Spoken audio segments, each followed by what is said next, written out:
అలాంటి పరిస్థితి రాలేదు. ఎందుకంటే వాళ్ళే డైరెక్ట్గా మాట్లాడుకున్నారు కనుక ఆ పరిస్థితి ఏం లేదు. వాళ్ళతో మేము మంత్రులు మేము అందరం మాట్లాడాం కనుక వాళ్ళు కూడా హ్యాపీగా ఉన్నారు. ఎస్, ప్రభుత్వం ఉంది అని ఒక భరోసా వాళ్ళు కలిగింది. సో ఎక్కడ ప్యానిక్ అవ్వలేదు. టైం టు టైం వాళ్ళు కూడా ఫీడ్బ్యాక్ ఇస్తున్నారు. లైక్ కొంతమంది మాకు రోడ్ ఓపెన్ అయింది, మేము ఏం చేయమంటారు, బార్డర్కి వెళ్ళొచ్చా, మీ అభిప్రాయం ఏంటని కూడా అడిగారు. మేము కొంచెం డైరెక్షన్స్ ఇచ్చాం. పలానా ఇక్కడికి వెళ్ళిన అక్కడ ఈ వ్యక్తి ఉంటారు, రిసీవ్ చేసుకుంటారు, అటు నుంచి మేము చూసుకుంటాం, ఏర్పాట్లన్నీ చేస్తామని కూడా చెప్తాం.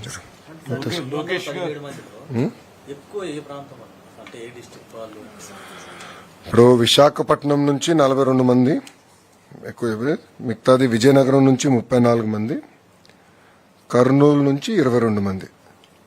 Major numbers sir. విజయనగరం 34 అండి, కర్నూలు 22 అండి. టాప్ 3 ఈ 3 అండి. లోకేష్ గారు కంటిన్యూస్ గా మానిటర్ చేసి ఎక్కడికెక్కడ వాళ్ళతోటి అక్కడ ఎవరైతే హెల్డ్ అప్ అయ్యారో వాళ్ళతోటి పర్సనల్ గా మాట్లాడడం వల్ల ఒక భరోసా అనేది అక్కడ వాళ్ళకి లభించింది. మెయిన్ గా కొంచెం ఇలాంటి సిచ్యువేషన్ లో ప్యానిక్ అవుతారు. ఎప్పుడైతే గవర్నమెంట్ ఆఫ్ ఆంధ్రప్రదేశ్ వెంటనే రెస్పాండ్ అయిందో, అక్కడ జరిగేటువంటి అనంతపూర్లో మీటింగ్ ను కూడా ఆయన క్యాన్సిల్ చేసుకుని ఇక్కడ ఉండి కంటిన్యూస్ గా మానిటర్ చేయడం వల్ల వాళ్ళు ఖచ్చితంగా న్యాచురల్ గా వాళ్ళకి ఒక భరోసా అనేది వచ్చింది. వాళ్ళందరూ హ్యాపీ ఫీల్ అయ్యారు.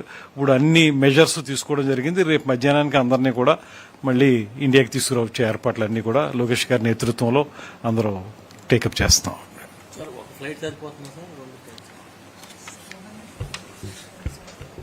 217 మంది కదమ్మా. దాంట్లో ప్రధానంగా చూస్తే మీకు హెటోడాకి 22 మంది వచ్చేస్తారు. So capacity of the flight is 220. So buffer కూడా ఉంది. సో ఇబ్బంది ఏం లేదు. అదంతా చూసుకున్నాం. బఫర్ కూడా చూసుకుని ఒక ఫ్లైట్ సరిపోతుంది. అంటే కేంద్ర ప్రభుత్వం కూడా అదనంగా వేయాల్సి వస్తే ఈ విధంగా సిద్ధంగా ఉన్నారు. దాంట్లో ఎక్కడ వెనకాడట్లా. చాలా క్లారిటీ ఉంది.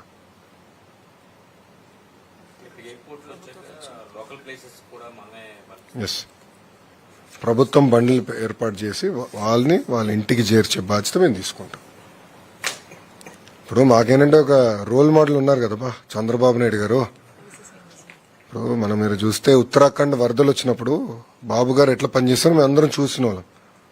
సో ఆయన చూసి ఇన్స్పైర్ అయ్యి ఇట్లా చేయాలి, ఇట్లా చేస్తే కరెక్ట్ అనేది మేము చేసుకుంటూ వెళ్ళిపోయాం.